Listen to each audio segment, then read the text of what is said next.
Environment में क्या क्या किए थे? ये इन्वायरमेंट हो गया था, इकोनॉमिक इन्वायरमेंट हो गया था, सोशल नहीं हुआ था। सोशल इन्वायरमेंट में क्या है? सोशल इन्वायरमेंट सोसाइटी के लिए हम देखेंगे, मतलब कि कोई भी बिजनेस जो है वो सोसाइटी को देखकर चलेगा। सोसाइटी में गवर्नमेंट भी आ जाता है, एम्प्लॉय भी आ जाएगा, और जो सोसाइटी में जो लोग हैं, पर्सन है, वो आ जाते हैं। हम सोसाइटी में देखते हैं बहुत सारे जैसे रिलीजियस कल्चरल प्रोग्राम्स होते हैं, उसमें पार्टिसिपेट करना है। सोसाइटी के लिए हमें प्रोडक्ट अच्छे बनाने हैं, सोसाइटी में अवेयरनेस फैलाना है। तो this is the social environment. पढ़ लीजिए एक बार।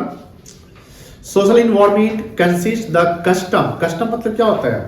प्रथा। कस्टम मतलब क्या होता है? प्रथा and traditions of the society in which business is existing. It includes the standard of living, taste, preference, and education level of the people living in the society where business exists. A businessman cannot overlook the component. Overlook मतलब क्या होता है?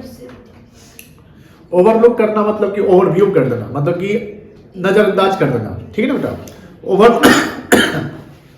Look the component of social environment, यानी कहा जाता है कि एक बिजनेसमैन को सोशल इन्वायरमेंट के कंपोनेंट को ओवरलुक नहीं करना चाहिए, as these components may not have the immediate impact on the business, but in the long run social environment has a great impact on the business. Social environment में क्या क्या है? जैसे कुछ सेलिब्रेशन हो गया, जैसे ईद, दिवाली, छठ, है ना, होली वगैरह वगैरह। The common factors in India, Indian social environment क्या क्या है? Demand for reservation in job. Reservation समझते हैं ना, जैसे देखते होंगे आप, रिजर्वेशन आता है, कोटा वगैरह।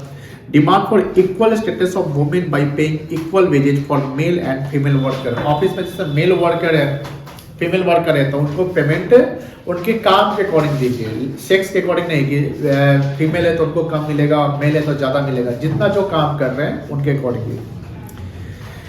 Demand for automatic machine and luxury item in the middle class family. जो मिडिल क्लास है और मिडिल क्लास जिसमें लग्जरी चीज होती है, जैसे लग्जरी में कार आ गया, एसी हो गया, बहुत सारी चीजें हो जो है वो लग्जरी आइटम है, उसको सप्लाई करिए।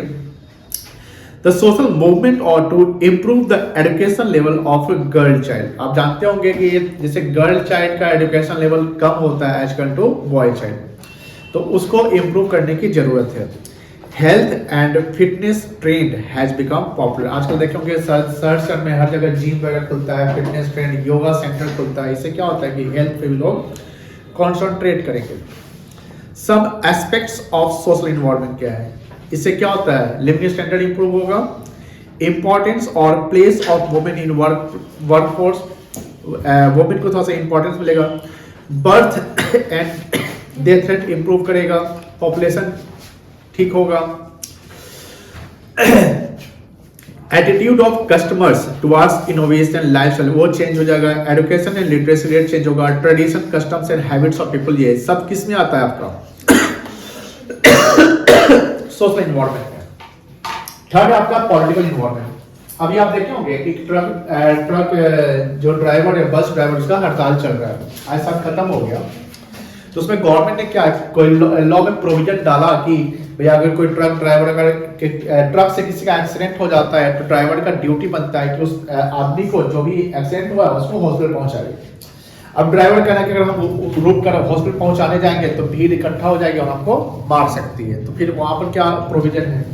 दूसरी व्यक्ति अगर ट्रक ड्राइवर भाग जाता है एक्सीडेंट करके तो उसको 7 साल की सजा है, 10 लाख का पेनाल्टी है, तो कहीं ना कहीं ह्यूज पेनाल्टी है। और ट्रक ड्राइवर के पास तो पैसे नहीं होते हैं देने के लिए, तो जो ट्रक का ओनर है वो फंस जाएगा क्योंकि उसको पैसे देने पड़ेंगे। अब 10 लाख रुपए पेनाल्टी कम नहीं होता है, ज्यादा होता है। तो सरकार ने ये जो डिसीजन अभी क्या कर लिया है, वापस ले लिया। तो ये पॉलिटिकल इंटरवेंशन और इंटरफेयर के कारण बिजनेस पे भी इंपैक्ट पड़ता है। अब कैसे बिजनेस पे इंपैक्ट पड़ा? जैसे मान लो कि 1 जनवरी 2 जनवरी को बस ट्रक की हड़ताल थी, तो बस ट्रक की हड़ताल से इकोनॉमिक इंबैलेंस हो गया कि नहीं हुआ? डिमांड एंड सप्लाई रुक गया, जो नेसेसरी प्रोडक्ट है वो जहां थे वहीं नहीं पूरा हो पाया, पेट्रोल डीजल का कंजम्पशन रुक गया। तो इससे क्या होता है कि इकोनॉमिक साइकिल में अगर एक चीज रुक जाए, अगर इकोनॉमिक साइकिल में अगर एक चीज कोई चीज रुक जाए तो इससे क्या होता है ना कि दूसरों पे भी क्या होता है, इंपैक्ट करता है, वो निगेटिव इंपैक्ट करता है। दूसरी बात कि इंडिया में बहुत सारी पॉलिटिकल पार्टी है, जैसे बीजेपी है, उसका अलग मोटो है। बीजेपी का मोटो क्या है? राष्ट्रवाद, सुनते होंगे आप, हिंदुत्व, ये मोटो है। यानी उन्होंने क्या, बीजेपी का क्या है भैया, अयोध्या राम मंदिर बनाना के एक उनका चुनावी एजेंडा था। फिर आर्टिकल 370 हटाना, बहुत सारे। ये कांग्रेस का एजेंडा नहीं था। अगर कांग्रेस रहती तो ये मंदिर, राम मंदिर नहीं बनता। बीजेपी है तो बना। कांग्रेस रहती तो कुछ और पे फोकस किया जाता। तो कहीं ना कहीं पॉलिटिकल इंटरफेरेंस से पॉलिटिकल पार्टी जब आती है तो वो अपने अकॉर्डिंग डिसीजन लेती है, वो अपने अकॉर्डिंग पॉलिसी बनाती है। बीजेपी की पॉलिसी उनके अकॉर्डिंग होगा, कांग्रेस रहेगी तो उनके अकॉर्डिंग रहेगा। जब से बीजेपी आया, क्या देखे होंगे? एक स्वच्छ भारत अभियान देखे होंगे आप, नमामि गंगे देखे होंगे आप, जीएसटी बिल आया, आधार कार्ड आया, आर्टिकल 370 हटा, राम मंदिर बना, बनारस का इतना वो काशी का वो क्या वो कॉरिडोर बनाया गया, किसान बिल लाया गया, मोटर व्हीकल एक्ट में चेंजिंग हुआ, जैसे आप देखेंगे कि बहुत सारा जो ट्रांसपोर्ट कम्युनिकेशन रोड को चौड़ा किया गया। ये सब बीजेपी का था। कांग्रेस रहते कुछ और करती। पर ये तो क्या है, जल्दी पढ़िए, यहां से पढ़िए। 8 पॉइंट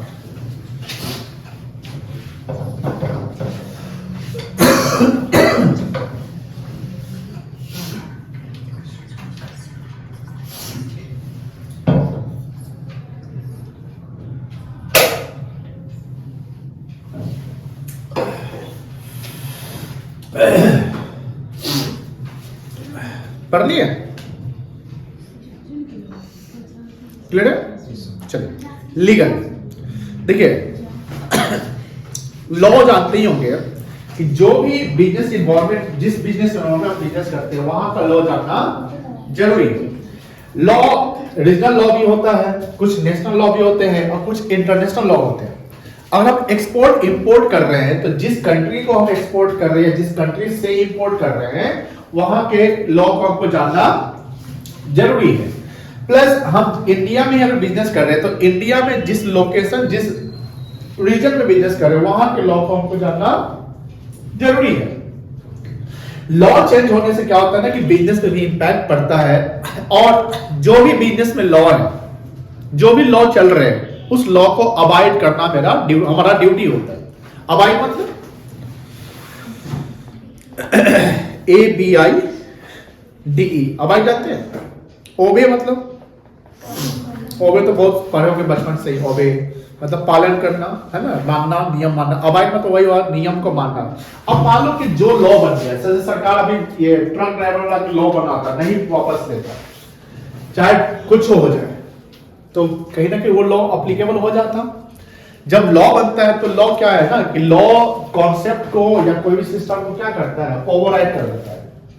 धर्म को भी क्या करता है, वो ओवरराइड कर देता है कि लॉ है तो लॉ है कि नहीं। दूसरी बात, लॉ सबके लिए क्या होता है, इक्वल होता है। तो जो बिजनेस जिस लैंड पर है वहां के लॉ ऑफ लैंड, मतलब कि जिस जगह पे आप बिजनेस कर रहे हो वहां के लॉ को जानना जरूरी है। इंडिया में जानते हो कि सेबी एक्ट है, बैंकिंग एक्ट है, RBI एक्ट है, कंपनी एक्ट है, पार्टनरशिप एक्ट है, LLP एक्ट है, फेमा एक्ट है, बहुत सारी एक्ट है, इंडियन कॉन्ट्रैक्ट एक्ट है, सेल ऑफ गुड्स एक्ट है। तो ये जो लॉ है वो कहां एप्लीकेबल है? भारत में कहां एप्लीकेबल है? अब मान लो अमेरिका में कोई कंपनी बिजनेस कर रही है तो अमेरिका में ये लॉ एप्लीकेबल होगा। एक इंडियन कंपनी अमेरिका में बिजनेस कर रही है तो वो इंडियन लॉ फॉलो करेगी, अमेरिकन लॉ फॉलो करेगी? अमेरिकन लॉ फॉलो करेगी। जहां पे आप बिजनेस कर रहे हैं जिस कंट्री में, वहां के लॉ को फॉलो करेंगे ना। तो लीगल इन्वॉल्वमेंट यही कहता है कि हम जो भी लॉ हमको एप्लीकेबल, जैसे मान लो कि जैसे हम पार्टनरशिप बिजनेस चलाते हैं तो पार्टनरशिप बिजनेस के लिए कंपनी लॉ फॉलो करने की जरूरत नहीं है, बैंकिंग लॉ फॉलो करने की जरूरत नहीं है। लेकिन पार्टनरशिप बिजनेस के लिए पार्टनरशिप एक्ट फॉलो करना जरूरी है, जरूरी है। अगर हम कंपनी चलाते हैं तो फिर हमको कंपनी लॉ फॉलो करना पड़ेगा।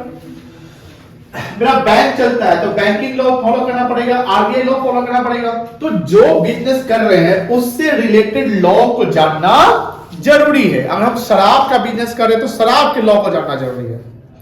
हम खाने का सामान बेचते हैं तो उसके लिए एमआरटीपी एक्ट, एफएसएससीआई एक्ट, वो सब जानना जरूरी कि हमारा खाना जो बनता है, जो फूड प्रोडक्ट हम बेचते हैं, उसमें हम उस नियम को फॉलो करते हैं कि नहीं करते हैं।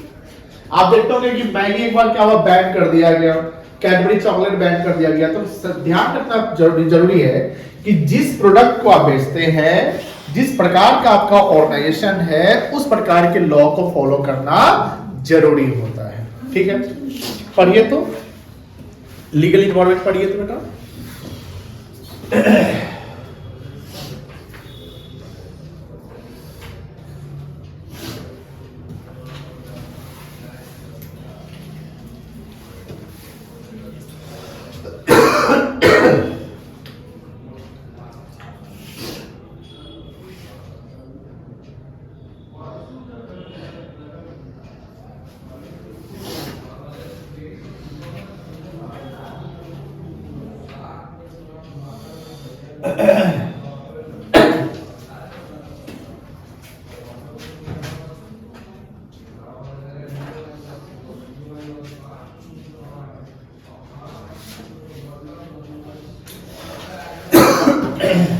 पढ़ लिए लीगल वर्ड, पढ़ लिए, कोई दिक्कत नहीं है। Very good. अब आपका टेक्नोलॉजिकल। आज देखो वर्ल्ड की नंबर 1 कंपनी अगर पूछा जाए तो वो कंपनी टेक्नोलॉजी में आगे होगी या टेक्नोलॉजी को फॉलो करती है। वर्ल्ड का अगर सबसे धनी आदमी के बारे में जाना जाए तो वो भी टेक्नोलॉजी को भी फॉलो करता है, टेक्नोलॉजी के कारण ही आगे है। टेक्नोलॉजी कहीं ना कहीं ह्यूमन लाइफ पे और बिजनेस लाइफ पे बहुत बड़ा इंपैक्ट, ड्रास्टिक इंपैक्ट डाला है। ये टेक्नोलॉजी कारण ही क्या है ना, बिजनेस इन्वायरमेंट बहुत डायनेमिक हो गया है। अगर टेक्नोलॉजी ज्यादा जल्दी चेंज ना हो ना तो बिजनेस इन्वायरमेंट ज्यादा जल्दी चेंज नहीं होता है। इस टेक्नोलॉजी के कारण ही आज देखते होंगे कि यूपीआई, डिजिटल कैश, जिसको डिजिटाइजेशन कहते हैं, यूपीआई का लेन देन बहुत ज्यादा बढ़ गया है। आज तो हम सुनते हैं कि जो 500-2000 तक का साथ पेमेंट जो है वो बिना इंटरनेट से भी हो जाता है। ऐसा जानते ही नहीं हैं? मतलब आपके मोबाइल में इंटरनेट नहीं है और मान लो कि कहीं पेमेंट करना है तो 500 तक का साथ लिमिट है, जिसमें आप पेमेंट किए तो उसके अकाउंट में आपके अकाउंट में पैसा कट जाएगा, दूसरे में चला जाएगा बिना इंटरनेट का। यूपीआई, अब ये सब टेक्नोलॉजी से ही तो हुआ। आज देखिए यूपीआई के कारण गूगल पे, फोन पे, पेटीएम की बड़ी कंपनी सब बन गई कि नहीं बन गई। आप टेक्नोलॉजी कारण देखिए बहुत सारे डीमैट अकाउंट खुलवाए, टेक्नोलॉजी कारण देखिए आज ड्राइवरलेस कार बन रहा है, टेक्नोलॉजी कारण देखिए कि बहुत सारी चीजें हैं जो टेक्नोलॉजी में आगे बढ़ रहा है। रिलायंस आप देखोगे पहले पेट्रोकेमिकल प्रोडक्ट बनाती थी, पेट्रोलियम में था, अब रिलायंस किसमें आ गया, टेक्नोलॉजी में, जैसे जियो आ गया, टाटा टेक्नोलॉजी में। बहुत सारी कंपनी टेक्नोलॉजी को फॉलो करती है। टेक्नोलॉजी के कारण हम क्या करते हैं, हमारा लाइफ थोड़ा सा इजी हो गया और काम करने का सिस्टम जो है बहुत ही आसान, सुविधाजनक हो गया। अब मान लो कि हम बस में बैठे, ट्रेन में बैठे हुए, कार में बैठे हुए, बाइक पर बैठे हुए, कहीं से फोन आता है, कोई पेमेंट कर देना है, इंस्टेंट हो जाएगा। हमको फ्लाइट टिकट बुक करना है तो फ्लाइट टिकट बुक करने के लिए क्या हम पटना एयरपोर्ट जाएंगे? हम यहां से बुक कर सकते हैं flight ticket, railway ticket book कर सकते हैं। हमको कोई एग्जाम फॉर्म भरना है, भर सकते हैं। किसी को पैसा ट्रांसफर करना है, खुद से कर सकते हैं। हमको पढ़ाई करनी है, किताब नहीं है, पीडीएफ डाउनलोड कर सकते हैं। हमको पहले क्या होता था, फोटो कॉपी कराया जाता था कि कॉपी कोई किसी का नोट्स ले लिया, हम लोग यही करते थे। अब 2 क्लास 4 क्लास हम लोग नहीं गए मालूम, तो लिखने का झंझट नहीं, चलो जीरोक्स करवाते हैं। अब जीरोक्स करवाया 20 रुपए 30 रुपए उसमें लग गया। आजकल क्या है, पीडीएफ बना लीजिए, व्हाट्सएप कर दीजिए, ग्रुप पे डाल दीजिए वगैरह वगैरह। तो ये सब क्या हो रहा है, टेक्नोलॉजी के सहारे ही हो रहा है। आज माइक्रोसॉफ्ट देखिए कितना चेंज हुआ, गूगल देखिए, गूगल का काम, आप एआई का नाम सुने हैं, वीआर सुने, वीआर वर्चुअल रियलिटी है ना। वीआर क्या होता है, जैसे आप देखोगे एक बॉक्स रहता है, उसमें बंद के तो आप दूसरी दुनिया में फील करता है, ये सब होता है टेक्नोलॉजी। तो ये सिस्टम आने से क्या हुआ है कि बहुत बिजनेस इन्वायरमेंट, बहुत कुछ क्या हुआ है, ड्रास्टिकली चेंज हो गया है। हर चीज अब टेक्नोलॉजी के सहारे ही हो रहा है। आज आप क्लास बना रहे हैं, कोई एब्सेंट कर गया, क्लास रिकॉर्ड हुआ, आपने यूट्यूब पे डाल दिया, वहां से वो देख लेता है। आज यूट्यूब पे भी बहुत कुछ एक्स्ट्रा मिल जाता है कि कोई चीज प्रॉब्लम हो रहा है, यूट्यूब कर लिए, गूगल कर लिए। तो ये क्या है, टेक्नोलॉजी ही तो है। इनोवेशन होता है। अब टेक्नोलॉजी में कितना होता है, टाइम क्या होता है, इनोवेशन होता है। इनोवेशन समझते हैं क्या होता है, क्या होता है? बदलाव, नया अपग्रेड करते हैं, आप सिस्टम को अपग्रेड करते हैं, हर चीज अपग्रेड करते हैं। बिजली में भी टेक्नोलॉजी है, बल्ब में भी। पहले वो बल्ब आता था वो येलो वाला, फिर एलसीडी बल्ब आया, एलईडी बल्ब आ गया, अब इस प्रकार का बल्ब आता है।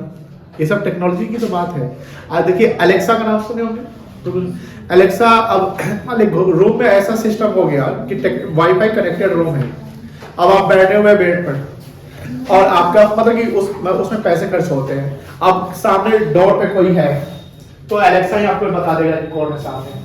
कैमरा से आप देख लीजिएगा, मोबाइल पे भी कनेक्टेड रहता है। यानी ऑफिस में कैमरा है, मतलब घर पे वाईफाई से कनेक्टेड, आपका सीसीटीवी कैमरा, बाहर रूम में मोबाइल से देख रहा है कि मेरे घर पे कौन खड़ा है। आप अलेक्सा को बोलेंगे तो आपका एसी ऑन हो जाएगा, अलेक्सा को बोलेंगे फैन चलने लगेगा, अलेक्सा को बोलेंगे लाइट ऑफ हो जाएगा, गुड नाइट बोलेंगे लाइट ऑफ हो जाएगा। ऐसा ऐसा सिस्टम होता है। टीवी ऑन हो जाएगा। आप देखते हो रिमोट में वॉइस कंट्रोल रहता है कि कुछ नहीं आना बोल दो। आजकल बच्चे कितना कोई भी चीज क्या है यूजर फ्रेंडली ना हो गया कि आसानी से कुछ चला लेता है। तो ये सब किससे हुआ? टेक्नोलॉजिकल इन्वायरमेंट से हुआ। आज छोटा बिजनेस हो या बड़ा बिजनेस हो, हर बिजनेस टेक्नोलॉजी को फॉलो करता है। आज देखिए छोटे छोटे बिजनेस मुजफ्फरपुर यानी जो स्मॉल स्केल के बिजनेस भी है वो बोलते भैया हम होम डिलीवरी करते हैं, व्हाट्सएप ग्रुप है मेरा, इस पे कॉल मैसेज डाल दीजिएगा। तो वो क्या कर रहा है? टेक्नोलॉजी फॉलो कर रहा है, कर रहा है। एक सब्जी वाला, एक पानी पूरी वाला, वो भी टेक्नोलॉजी फॉलो करता है, यूपीआई से पेमेंट लेता है। तो ये भी क्या है? टेक्नोलॉजी।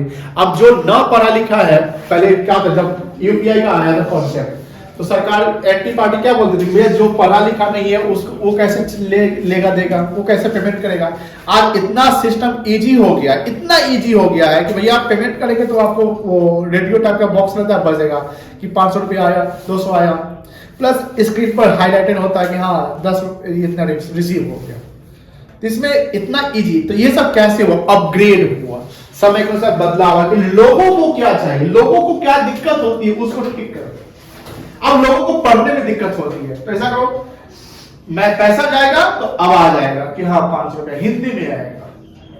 अब मान लीजिए किसी को हिंदी नहीं आता है, तेलुगु आता है, तमिल आता है, तो तमिल में भी लैंग्वेज है कि नहीं है? तो ड्यू टू व्हाट? टेक्नोलॉजी। समझ गए? ये सब वही कहानी यहां लिखा हुआ है। अब है आपका न्यू ये 1991 जानते हैं, ये तो बहुत बार सुना है वो कहानी क्या है। 1991 में 3 चीज आया था। क्या क्या आया था? Liberation, person. अब इसके आने से कंपटीशन क्या हो गया? बढ़ गया। लोगों का लिविंग स्टैंडर्ड क्या हो गया? बढ़ गया। एम्प्लॉयमेंट क्या हुआ? बढ़ गया। फॉरेन करेंसी का इनफ्लो क्या हो गया? बढ़ गया, है ना। लेन देन क्या हुआ? बढ़ गया। एक्सपोर्ट इंपोर्ट क्या हुआ? बढ़ गया। कंपनी को बिजनेस करने का जो की आजादी क्या हो गई? मिल गई, ज्यादा बिजनेस कर सकते हैं। जो कंपनी सरप्लस प्रोडक्ट बनाती है वो क्या कर सकती है? एक्सपोर्ट कर सकती है।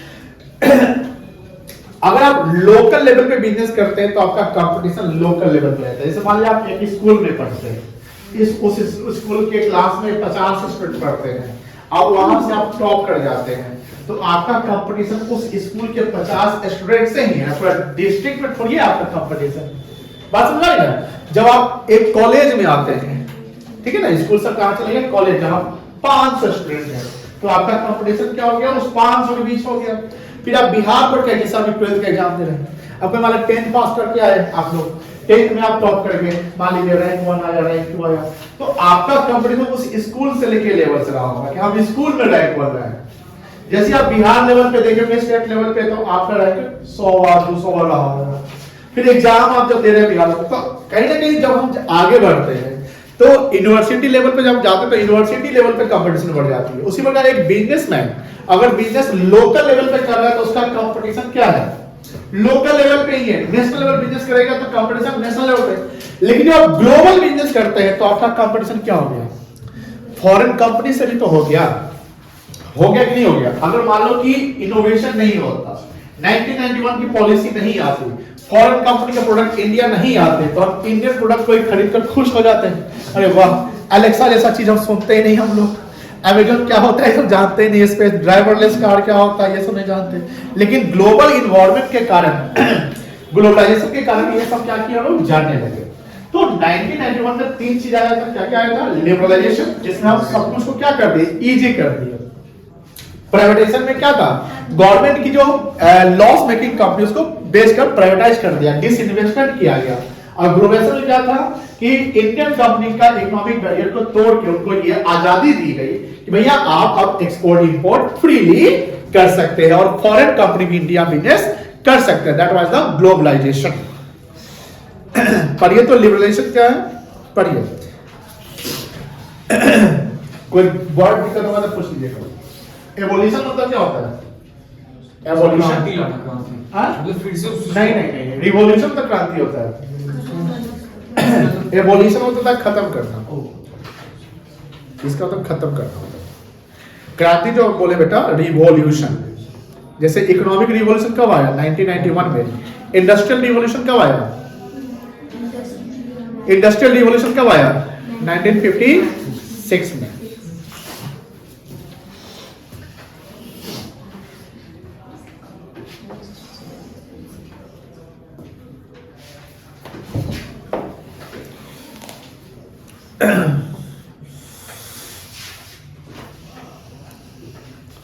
हो गया?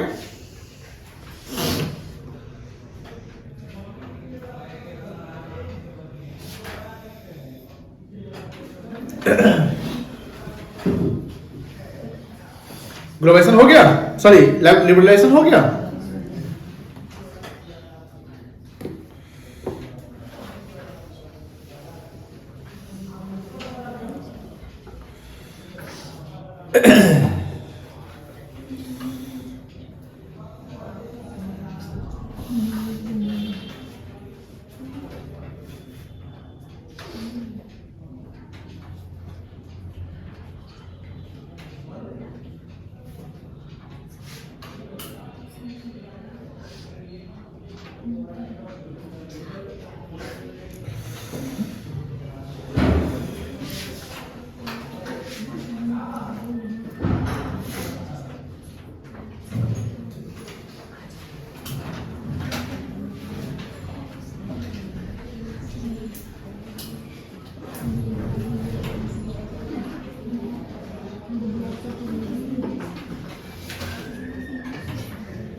पढ़ ली बेटा, प्राइवेटाइजेशन देख लीजिए।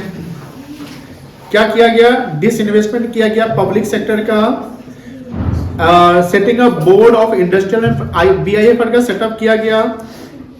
दूसरा कि dilution of stake in government. Government का जो स्टेक था उसको क्या कर दिया गया? डाइल्यूट किया गया। डाइल्यूट मतलब मिलाया गया, कम किया गया, ठीक है ना।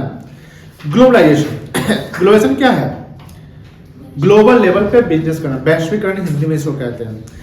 Refers to integration of various economies of world. Till 1991, Indian government was following strict policy in regard to import and foreign investment in regard to licensing of import, tariff, restrictions, etc. ये सब government क्या कर दी? खत्म करती है भैया, और global business करिए। क्योंकि जब तक आप बिजनेसमैन को आज़ादी नहीं देंगे, जैसे आप ट्रक ड्राइवर वाले को रिस्ट्रिक्ट कर दिए तो कहीं ना कि वो लोग के अंदर में डर रहेगा तो हड़ताल कर दिया। अब इससे क्या प्रॉब्लम आया? इकोनॉमिक प्रॉब्लम आया। अब जैसे ही रिस्ट्रिक्शन खत्म कर दिए, चलो चलाए। अब मान लीजिए कोई आदमी गलती से, जैसे एक्सीडेंट तो होता है, इसमें सारे ट्रक वाले की गलती नहीं होती, लेकिन कुछ ट्रक वाला जानबूझ के भी कर देता है, ऐसा होता है। तो कुछ के कारण तो सब लोग का कोई बदनाम किया जाएगा ना, तो ये चीजें हैं कि इसको ठीक करना चाहिए। चलिए, तो ये सब पॉइंट है। इसके बाद आपका एक है पॉइंट डीमोनेटाइजेशन, नहीं इम्पैक्ट। इम्पैक्ट क्या होगा? कंपटीशन, जैसा हमने बोला कि न्यू इकोनॉमिक पॉलिसी या ग्लोबलाइज बिजनेस करते हैं तो आपका कंपटीशन क्या होगा? बड़ी कंपनी ग्लोबल कंपनी के साथ हो जाएगा तो कंपटीशन क्या हो जाएगा? आपका बढ़ जाएगा। कस्टमर का डिमांड क्या होगा? बढ़ जाएगा। टेक्निकल इन्वायरमेंट में क्या रैपिडली चेंज होगा, डायनेमिक इन्वायरमेंट। जैसे आप देखेंगे टेक्नोलॉजी कितना ज्यादा चेंज हो रहा है। चेंज जरूरी है कि जरूरी है? नेसेसिटी है। ह्यूमन रिसोर्स का इससे क्या होगा? डेवलपमेंट होगा। आप जैसे लिविंग, जैसे मान लो इंडियंस को कॉम्पीट करिए आप अमेरिका के साथ, तो कहने कि हम काफी क्या है, उससे पीछे हैं। अभी देखो कि जापान में भूकंप आया, बहुत लोग 50 लोग लगभग मर गए होंगे, सुनामी का खतरा वगैरह वगैरह, लेकिन जापान उसको रिकवरी जल्दी कर देगा।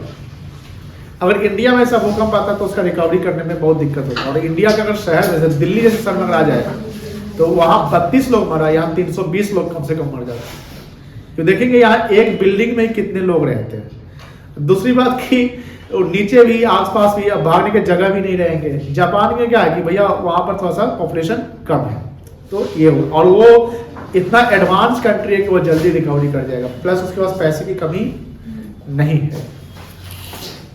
चलिए, मार्केट ओरिएंटेशन, जैसे न्यू इकोनॉमिक पॉलिसी जब आया तो इसमें जैसे पहले कॉन्सेप्ट जो था, पहले सेलिंग कॉन्सेप्ट चलता था।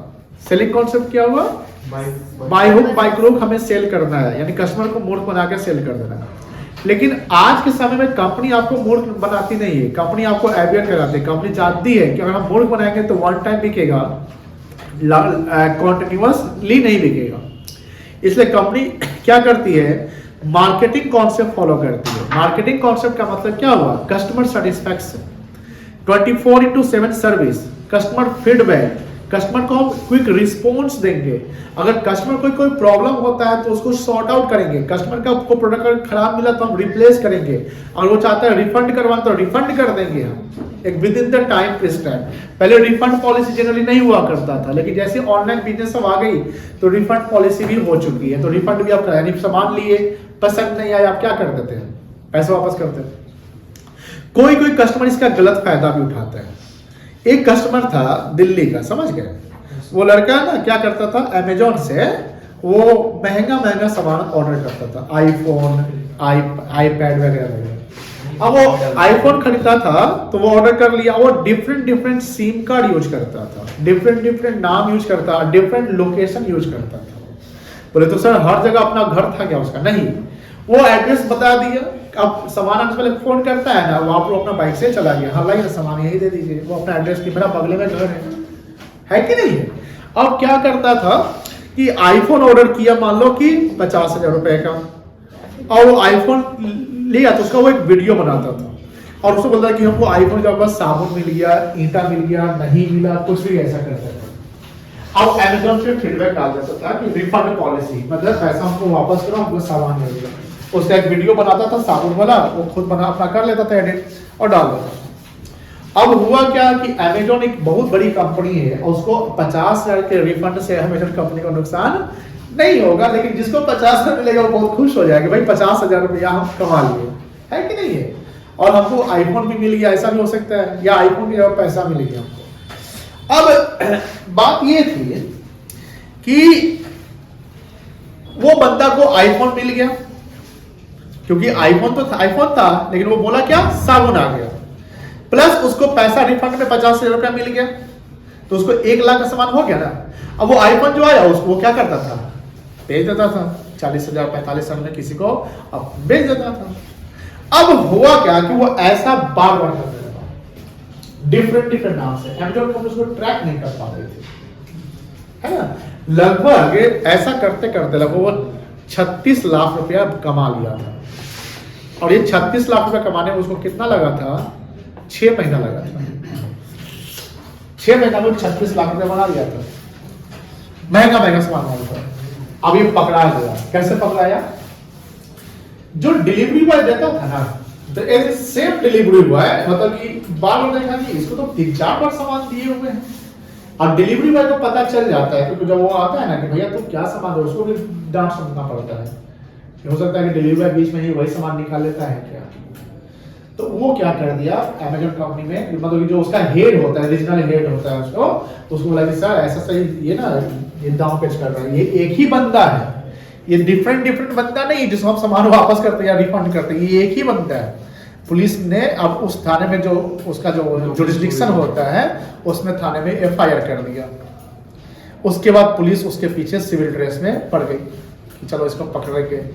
अब क्या हुआ, सामान फिर वैसे ही हुआ, ऑर्डर किया, सामान गया, तो सामान तो पुलिस उसके पीछे से फॉलो कर रही है, ठीक है ना। उसके बाद उसके घर तक गई, मतलब बाइक दूसरे लोकेशन में बाइक से गया, वो सामान लिया, फिर बाइक से वो अपने घर पे पहुंचता है, मतलब कि एक जगह से दूसरे जगह, मतलब कि क्या होना उसका लोकेशन डिफरेंट चेंज हो गया। वो आ गया, पुलिस उसको पकड़ लिया रंगे हाथ, फिर रंगे हाथ पकड़ा तो बोला कि हाँ हाँ भाई ऐसा किए हैं इतना इतना। तो पूछा कि कितना पैसा तुम्हारे पास अभी बचा हुआ है, तो मतलब 12 लाख रुपए बचा हुआ है, 24 लाख खर्चा कर दिया। और खर्चा किया कि कहाँ भेजा, झूठ बोला, क्या होता पता नहीं। तो अब देखो होता क्या है, जब ग्लोबल लेवल पे आप बिजनेस करते हैं और जहां तक आप कस्टमर सेटिस्फेक्शन की बात करते हैं, तो कोई कोई कस्टमर ऐसे भी मिल जाते हैं जो आपको परेशान कर देते हैं। खराब अच्छा सामान ले लिए, ठीक क्वालिटी हमको खराब दे दिए, ऐसे कस्टमर मिलते हैं ना। हर कस्टमर का नेचर जानते करते हैं, कोई नेचर होता है।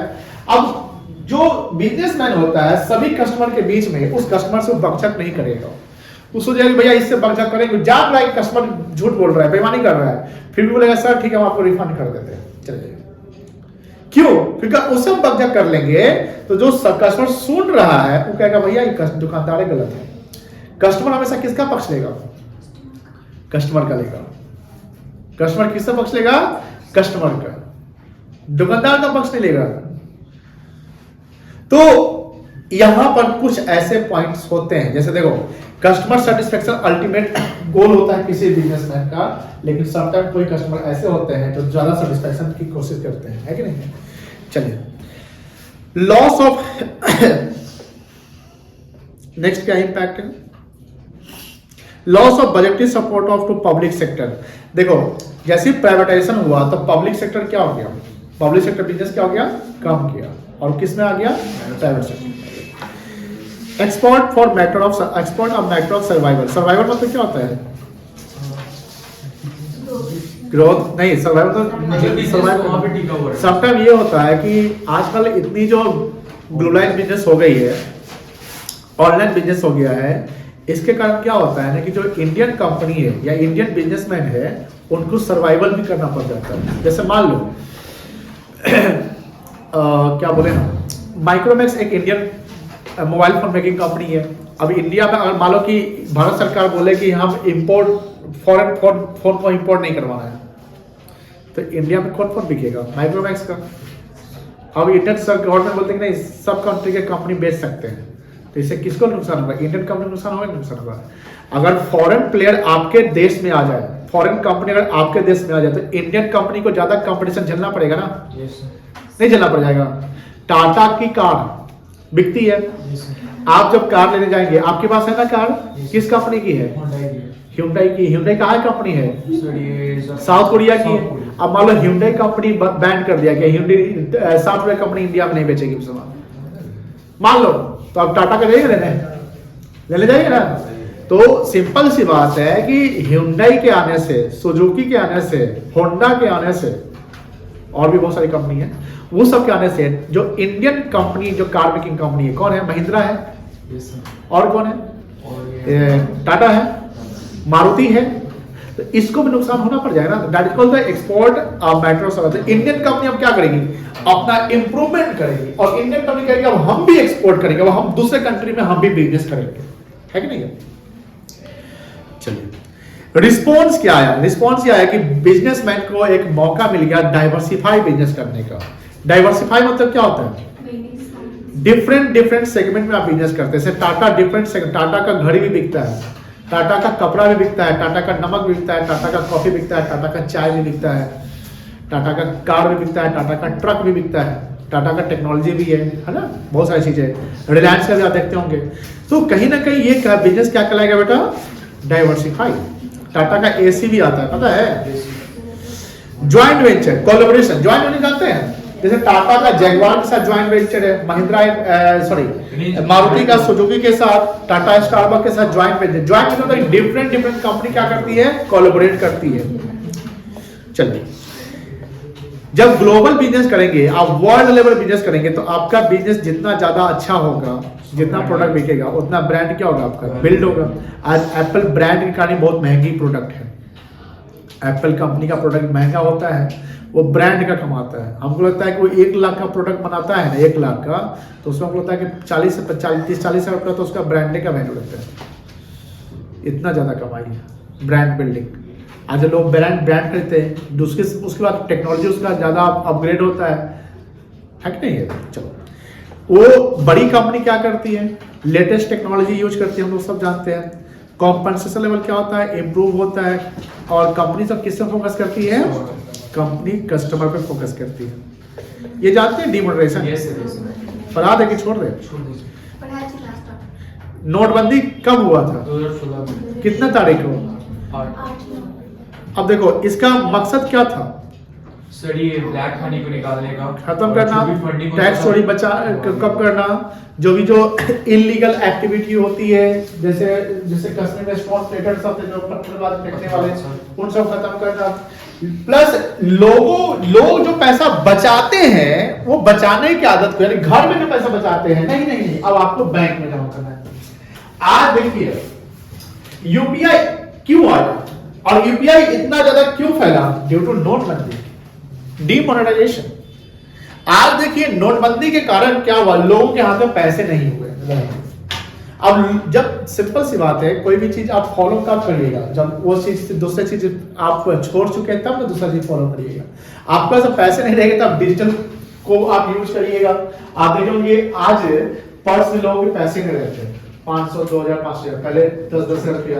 पहले के लोग क्या करते थे, आप ही लोग के मम्मी पापा क्या करते रहे होंगे, चलो दिवाली है आज शाम को सामान खरीदना है, मार्केट जाना है, मान लो मोती झील जाना है, बाबा के बर्थडे है तो वो कपड़ा खरीदेंगे, ये खरीदेंगे, वो खरीदेंगे, 2000 का काम खर्चा पड़ेगा।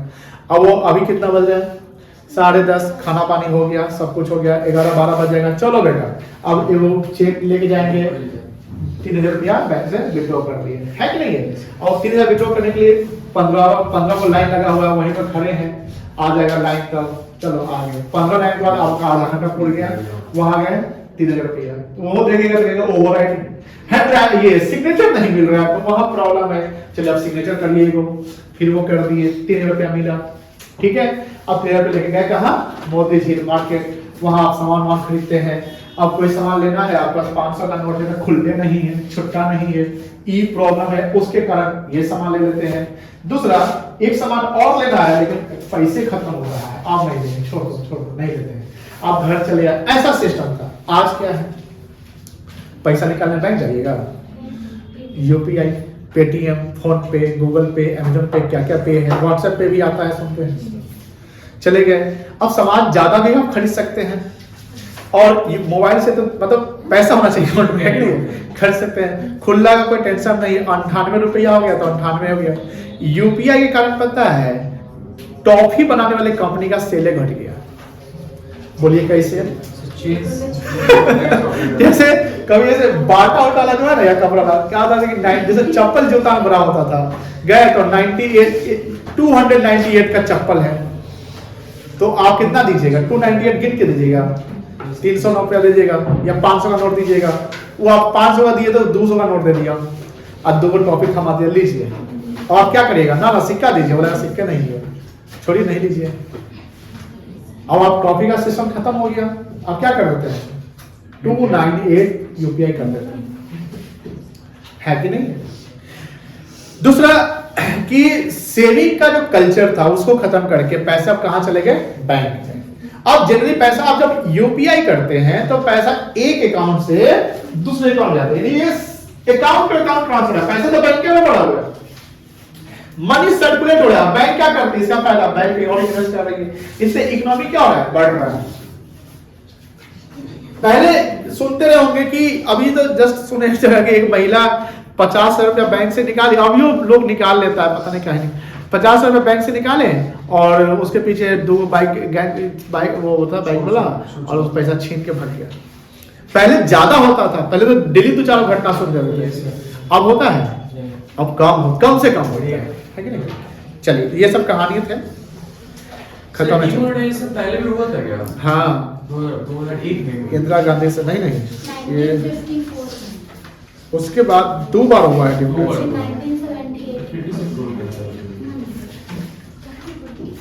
देखिए, ऐसा नहीं कि पहली बार हुआ है। सर 5,000 का नोट में भी आने वाला उस टाइम पे हुआ था।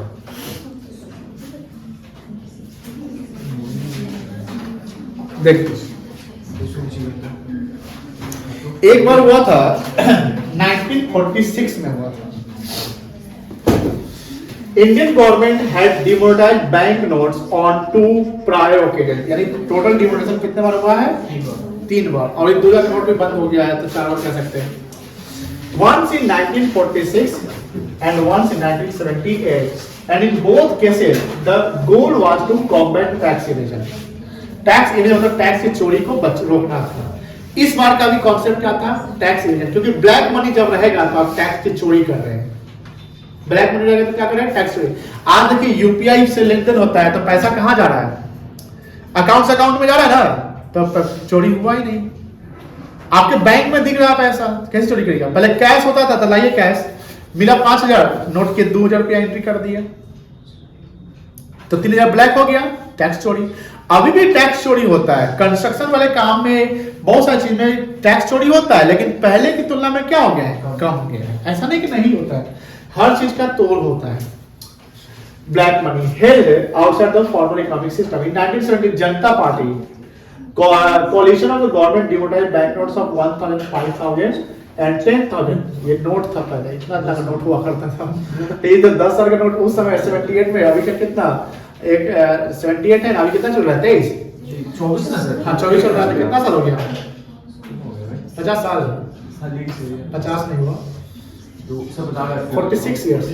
46 46 का मतलब हुआ, पता है कितना वैल्यू होगा इसका, सर इसका वैल्यू 20, 40, 80, लगभग 90, 1 लाख रुपए करीब में इसका इन्फ्लेशन। देखो ये 10,000 नोट कब का था, 1978 में। तो अब ये वैल्यू 10,000 रुपए का इन्फ्लेटेड रेट पे ले जाओगे तो 46 साल में क्या होगा, जैसे हर 8 साल में हमारा डबल करता है, तो 8 5 या 40 मान लेते हैं, तो 10 का 2 गुना कितना हुआ, 20, 20 का 2 गुना 40 40 का 2 गुना 80, तो कितना 8 8 16 16 8 24, 24 साल में 80 हो गया। Sir inflation rate per year 10 नहीं डिपेंड करता है, जैसे मान लो कि 6% 5% रहता है इन्फ्लेशन रेट, बैंक में जब पैसा लगाओ तो 8 से 10% डबल हो जाता है, उसके अनुसार हम इसको कैलकुलेट किए, रफली किए। Again in the hopes of curbing the counterfeit money and black money. कोई दिक्कत नहीं है, क्लियर है ना? चलिए ये आपका